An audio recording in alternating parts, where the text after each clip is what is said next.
we are at populations too. Woo, this is exciting stuff. All right, now this picture is going to come into play as we're talking about primary succession. So just keep this in your little mind or your big mind, either one. All right, here we go. Ecological succession. I want you to think of succession as one after the other, after the other, after the other. All right, so one thing after another, okay? It's kind of like in The Abominable Snowman, put one foot in front of the other. Da da da da da. All right, so changes occur in ecosystems all the time. There's always things that are going on. You can have hurricanes blowing in, forests burning, volcanoes erupting. Here in the great state of Alabama, we're very well aware of changes that occur with tornadoes. Hopefully, we'll have none of those this year. All right, so there are two main types of ecological succession: primary succession and secondary succession. Remember, one thing in front of the other. Da, da, da, da, da. Okay. Okay, so in ecological succession, say that 5 times fast. Sometimes the events displace some of the plant and animal species that normally live in an affected area. So the ones that are there will be replaced by something else, and then eventually replaced by something else, and then replaced by something else. Remember, succession, one thing after another after another. So there are times that the damage is so intense that all the soil is washed or blown away, and it's leaving only bare rock. And then, despite those changes, most of the environments will recover over time. And over time really is the key, because it's going to take a long time for that to come back. All right. Eventually, it's going to support a new ecosystem. Okay. Now, the definition of ecological succession, remember, one thing after another, after another, after another, is the natural process that follows some sort of disturbance where one community of plants and animals gradually replaces another. And a disturbance, like, we really have to define that, but we will. A disturbance is going to be any event or change in an ecosystem that causes the composition of that system to be altered. A great example is right there at the end of Husky Parkway. If with all that construction that's going on down there, if all of a sudden they just stopped, that I would definitely say that that is a great disturbance that has gone on down there. And we would see plants and eventually animals come back into the area, but for now, it's definitely a disturbance. It is an event or a change, and I would definitely say that's a change. All right, so primary succession. Primary means the first one, the initial one. So we have with primary succession, this is where, remember we said that there is a disturbance so great that no living matter or soil has survived. So you are down to bare rock when we're talking primary. So that absence of the soil is the major limiting factor that is driving the succession. So here we have a volcano erupting. I would definitely consider that a disturbance, wouldn't you? Yeah. Mm-hmm. And toast in a little marshmallows over that, I think not. All right, so you have your volcano that is exploding here, and you can see what's left. Nothing. That's probably ash. It's probably not snow. So that's going to be ash and bare rock that's left. And here we have another picture of the volcano. This is all just ash and lava flows. Now we do have some plants in here, very few. Most likely that is just species that are coming back in over a period of time. Okay, so let's look at the steps. We start off here with volcano erupts. Boom! Yeah, I had to make the noise. I'm sure it doesn't sound like that. All right, so then the lava covers all the living things. Covered, gone. That lava cools and it hardens. Next, we have the insects and the spiders that move into the cooled lava. Notice it's the cooled lava. I mean, I could just picture a spider going in the hot lava. It would have to have special spider shoes, special spider lava shoes, and that would get expensive with 8 of them. So they don't do it. They wait till it's cold. They move in with that organic material. And what does that mean? Think back, dig, dig, dig, dig. What does organic mean? That organic material settles in the cracks.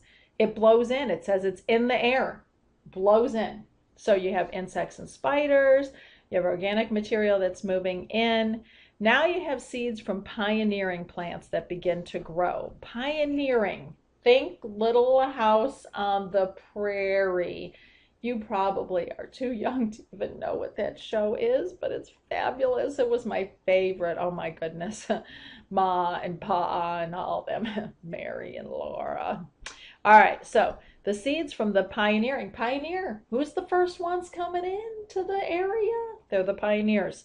So we have that. It's not just with people, it's with plants.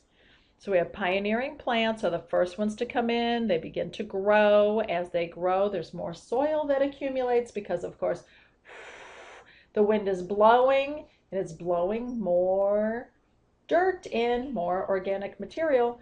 And as it blows that in, it's getting stuck now in the plant. So it accumulates. This isn't an overnight process. This takes a while. So now we have new plants that grow. Now we have the animals that arrive, and we have this complex ecosystem that forms after thousands of years. It doesn't happen very quickly. It takes a long time. Let's take a picture. Let's look at a visual. Yes, lovely. All right, here we have primary succession. Because we know it's primary, because we are down to bare rock. We don't even have soil to start with. We're at bare rock. Look at that. Now we have, excuse me, now we have lichens that come in here. Mosses and lichens will come in here. You see that little orange stuff on top of the rocks? Those are going to come in first. And they will actually break down. They release an enzyme that will break down this rock. And again, like we said, the wind will blow in organic material as well.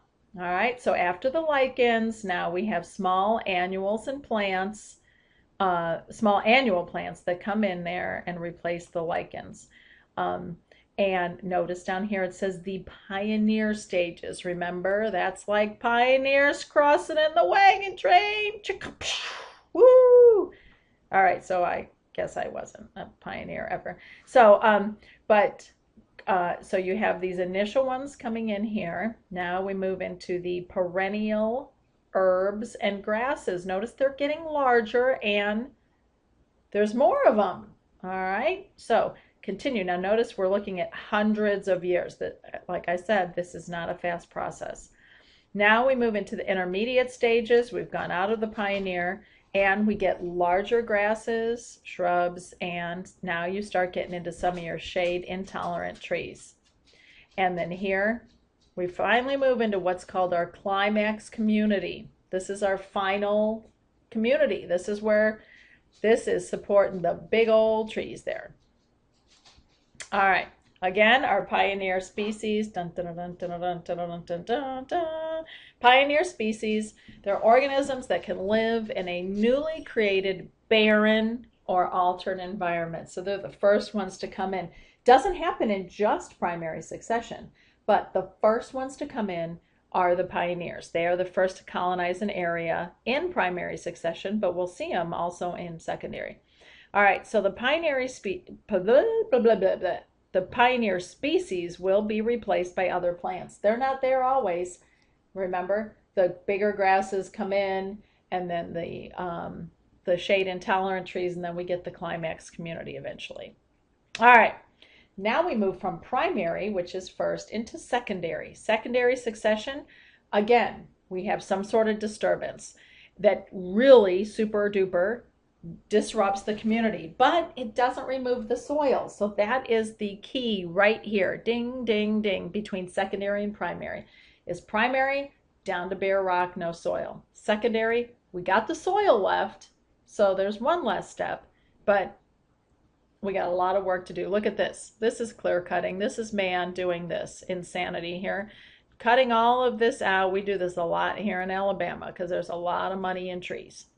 And so we'll cut all this down, and then it's going to take a long time for that to grow back.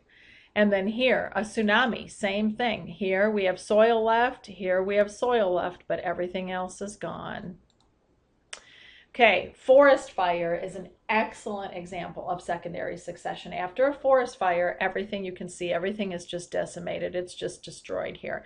There's not a whole lot. You may once in a while find a little green sprig, but not a whole lot of it in here. But here, this is just after, after a number of years that you start having the small plants grow in there. Let's take a picture. Let's look at a picture here of secondary succession. So here's our forest fire. After 0 years, everything looks dead.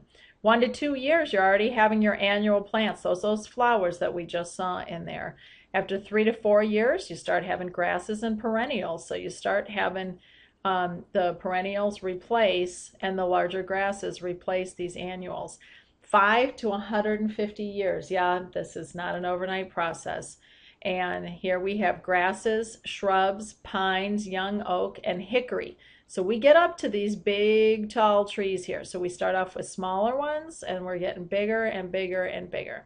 And then we end up in our climax community. These are very mature oak. These are hickory forests.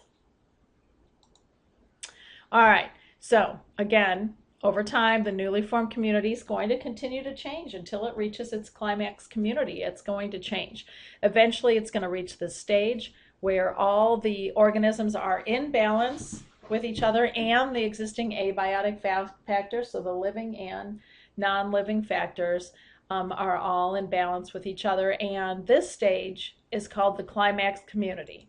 All right, I'd like for you to answer these questions on your paper. I would like for you to write the question and then write the answer. Which of the following organisms would be most likely to occur on a small island that was formed by a volcanic eruption 2 years prior? This is going to take a little thought. If a volcanic eruption just happened 2 years ago, what are you going to expect to see? So think your way through this. Next, what term refers to the oldest stage of a forest development? Not the pioneer, we're talking the oldest stage. Whoops, oh goodness, I just gave one of the answers. I cut one of the answers off. Oh, okay. And the third question, which habitat is most likely to experience yearly ecological succession? So every year this is taking place, year after year after year, because there's some severe storm that keeps disturbing the area. So where is that most likely to happen? Think your way through this. Look at these options. Oh, that's all we have for today. It's so sad that we have to be over, but we have to, because you need to go clean under your bed because it's a mess. Have a great night.